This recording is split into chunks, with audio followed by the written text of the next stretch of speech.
शुक्रिया पाकिस्तान। तेहरान में रैली के दौरान ईरानी शहरियों का पाकिस्तान से इज़हार तशक्कुर। ईरानी शहरियों ने कहा कि पाकिस्तान की मोहब्बत और हिमायत को कभी नहीं भूलेंगे। पाकिस्तानी अवाम ने जिस जोश और इस्तेकामत के साथ हमारी हिमायत की है वो काबिल तहसीन है।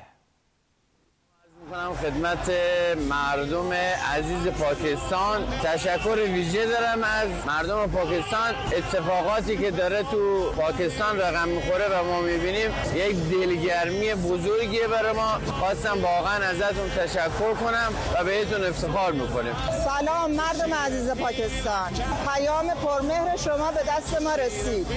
من به نمایندگی از ملت ایران از تک تک شما کمال تشکر و قدردانی رو بابت حمایت‌های شما دارم. ممنون و سپاسگزارم.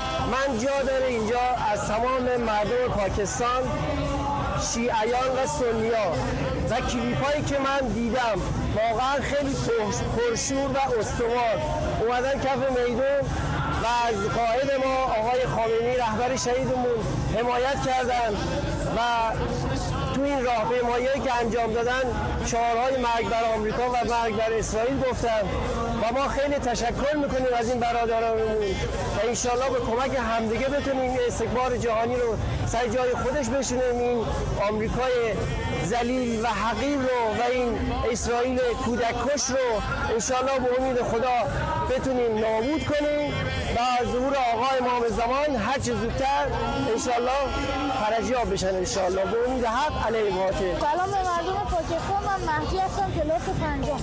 ممنون از شما که از ما حمایت‌های خیلی زیادی کردید. شما دارین وحدت مسلمان‌ها رو افزایش میدین و به ما کمک میکنید. امیدوارم خدا به شما پاداش خوبی بده. من به نوبه خودم از ملت شریف و آگاه پاکستان و مردم غیوران تشکر میکنم. سپاسگزارم که پا به پای ملت ایران حضور میدانی خودشون دارن به جهان نشون میدن. انشالله اسلام و دین موفقه و پیروزه و کفر و جبهه باطل نابود خواهد شد به امید خدا. پاکستان